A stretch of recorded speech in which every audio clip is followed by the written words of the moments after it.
You are welcome to another episode of Your Take on iDON TV. Still on the fuel subsidy removal, we've been sampling opinions of the citizen, getting to know how the fuel subsidy removal has affected them, their daily routine, how it has affected them. For me, it hasn't been easy because the price of transportation has increased drastically. Increased like as in honorable. The price of transportation is something else. Like to feed now is something else. I don't know. How has this fuel subsidy removal affected you, Honorable Stewart? Well, I would first of all extend my my concern to fellow citizens who have engagement that bring them out of their house on a daily basis. Market women, drivers, and what have you, office people, and the rest, civil servants, as the case may be.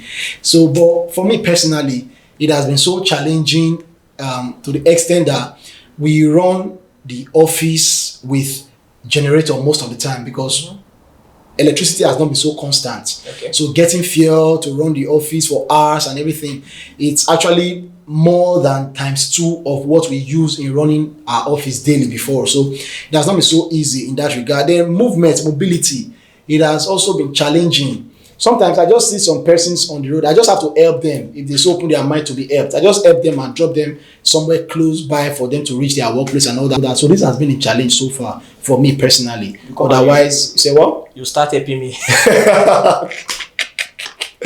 Oh well. So Comrade Samuel, want to hear from you. How has this fuel subsidy removal thing affected you on a personal level? Honorable, before you hear my own part of the story of you have to play me wuru wuru. It's another town hall meeting. Let's hear from the public their take on this fuel subsidy removal. Yeah, let's hear. It really affects us because like this now, from this market to where we dey stay, before we dey pay from here to that side maybe 400, but now they don dey collect extra, so from here to that place almost 700 every day wey we dey pay from here to that place just because of this fuel scarcity and everything. So the advice wey I go advise, at least make dem still reduce this make government look for solution, because na like this we dey do am every day. How much person dey sell for here every day? If person comot 700 for him money wey dey sell for every day, how much can remain for gary person want to? So we dey advise government abeg make dem still try make dem reduce this fuel scarcity, make dem reduce transport, because they really dey kill people, dey kill mostly the traders. I no dey happy because normal life ring road na 150 200 we take dey come before, na 1000 I take come just now. Yesterday I dey go first bank, I use 1000 go first bank, so I no just dey happy. So that means only the transportation matter and make you the vex for the fuel subsidy removal. Not too dey expensive for market. If you like hold 10,000 now, you know buy better thing. Well, this subsidy removal, my opinion there is that before you want to do something like this, you have to inform people, inform the nation. Now it's causing a lot of problem to people now. We now driving now. How much can we be able to balance a day for? Let me say, for the owner and the person that owns the vehicle, how much can we balance? If I should tell you that right now, since when they removed that subsidy, now we cannot walk up to 10,000 naira a day. It's a good development, actually. It's actually good because only God knows how much Nigeria is spending for subsidy. Subsidy is government will stop paying percentage of the refining of petrol. That's your gasoline we normally use. So it's a good development. But the thing now is that money that they want to stop spending for subsidy, where are they taking that money to? So it's going to obviously affect any business. If you like shout to, if you go to Western world, if you go to America, you go to Canada, gasoline is expensive. Petrol is expensive. The problem about Nigeria, there is no employment. If there is employment in Nigeria, Nigerians will not complain. Nigerians will be able to afford the fuel. There's no employment. There's no work in this country. Except you're an entrepreneur who's owning your own business, or you have business in the ministry. Where do you want to start up for? How do you want to afford gas? Chicken that we normally buy before for 2.4, 2.5. Now you'll be hearing 2.6, almost 3,000 naira. Turkey that was a month or 2 months ago was 3,500. Now it's 4,000 naira. If you're asking, your purchasing cost is not expensive because they'll tell you our transport don't increase. My worker was coming today, yesterday. He said that they've added to where it was coming from 100 naira before 9 naira, it's not 200 naira. Things are not difficult. In just the enter, increase fuel. He never even enter office to myself. Increase fuel. He dey road, increase fuel. As he just starts, he go first look around, look the table first. No be when you never even enter office. But what if he look around before he enter office? You know, the problem is that this country, they know they keep to their word. These are our leaders. They know they keep to their word. They always they keep on deceiving us. You understand? This country now where we say, they rule us by force. Now by force, whether we like it or not. The ones where the former government don't they do, they come. Anyone they do, they know they keep up to run. If this one just still doing finish now, before you know it, another government will come. They'll constantly put us for high jump again. This country now, the thing just tire us. Anybody will just come, they just they rule us, they go anyhow they just like. Because the country don't tire me, no be lie. Our leader, they leave what they leave the, should I say they leave the substance, they pursue shadow. You cannot just come, you are just coming to power. Here they hand over to you. The next thing when the Nigerian want here, we say, first season is gone. As if say the people when we say you want come rule, they not be human being. They not even get feeling for we Nigeria. They as if we did our country, say we be slave. It's not supposed to be like that now. And you should have a rethink before you take on this one as a good leader. You consider the people. Okay, if this thing happen like this, how my people how they will react? What is the reaction and all of that? How you will make positive impact or negative impact? See everywhere. As he just give that speech, he never even reached 30 minutes. Everywhere turn upside down. So as it is now, as you can see now, all the everywhere there's a lot of commotion. Everybody, people are suffering. What did they buy 5 naira before? Now you go market, they tell them 20 naira, and you know blame them. Most of the things I hear from the ruling party is that Dangote's refinery is about to start, but the thing is, it has not started. So what you have brought is untold hardship on the common man, on the market woman, on the student that has to trek, on the. In fact, we are now at this point where we are in a we're in a state of chaos. There's so much going on, and it doesn't make sense.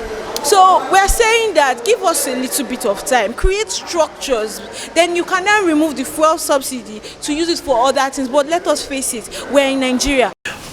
All right, our viewers at home, thank you for joining us once more. You have heard and seen what persons are saying on the streets. You see, everything they have said is just a summary of how they feel about the country right now. So it is quite frank that people they have lost hope in Nigeria, but we try to as much as possible to also have their mind refocused on the goal and the vision. It is actually our country above every other thing. So, Comrade Samuel, what do you think could be remedial on this particular aspect of this opinion from these persons? Because I heard that man summarizing fuel subsidy as fuel CD. I think I like that word. It was a nice combination. Yeah, sure. You get so. I think they have expressed their displeasure. What do you think can be done as a recommendation which the government should look into this matter and see how they can provide a worthy solution? Because I don't think they were able to go back on their word. For me, I don't think they should go back on their word, because it's not that this fuel subsidy removal is a bad idea. It's just the way they go about it. So my advice now to the government is for them to provide palliative. You understand? What kind of palliative are you talking about? Increase minimum wage. You can provide buses. You can provide, you understand, to ease transportation. When you increase minimum wage, people can now be able to plan their resources properly. Imagine someone earning 30,000 naira and have a car to fuel, have a wife at home, have his kids. Imagine how will that man survive with just 30,000 naira? You pay school fees, you buy fuel in your generator, you buy fuel in your car. Come on. If you want to compare this price, our current fuel pump price to other countries, you see that Nigeria, we still have our fuel price is still on the increase compared to other countries. And we are the giant of Africa. We are the one producing fuel. It does not really tell well about the government. It does not really tell well about their ideology of things. It does not really tell well that they have the people at heart. So for me, my advice, please provide palliative for the citizen, increase minimum wage. That will help to reduce the stress on the citizen. All right, thank you, Comrade Samuel, on that light you threw to that topic, to this topic rather. So there was something Mr. Iqbal signed there on that interview just now. You saw it. There was something he said. He made mention of the idea of the president, who is being known for organizing several town hall meetings, that it was necessary for him to, at first, upon assuming office, to set up a meeting, a town hall meeting at this point, to gather stakeholders, the members of the union and different personalities from different agencies and government parastatals, have them together, then cross-fertilize ideas and see how it can bring a worthy solution or a worthy attempt to addressing this issue at hand. So what do you take about, do you think it would have been necessary for him as a president, the number one citizen, the one who just assumed power and has taken the mantle of leadership, to call for a town hall meeting for people to come and sit and cross-fertilize ideas? Do you think that would have been the best way to go, or what he did was right? A town hall meeting would have been better. A town hall different, you're talking about? A total town hall would have been better. You understand? This is leadership. It's not being a ruler. It's just being a good leader. As that man said. You understand? So if you are a leader, a good leader, listen. You understand? You don't just impose your idea, what you think is better, on the people. That's why we have a representative representing us. And a town hall. There should be a town hall. And I need to stress it so that before you take another decision, call for a town hall. Huh? Well, I'm not tired. Thank you so much, Comrade Samuel. Your input was well recorded by our viewers at home. So our viewers, we just want to use this opportunity to admonish you to, as much as you can, while trying to adjust to this new pattern of our economy, try to avoid crime, try to shun social vices, so that all of us can live in a sanitized environment together. So we should please be up and doing and hope that Nigeria would be better again. Thank you so much for joining us on this episode. We're going to see you on the next episode. Remember to follow, like, and subscribe to our channel, Your Take on iDON TV. On Facebook, on YouTube, subscribe to iDON TV. Thank you for watching Your Take on iDON TV.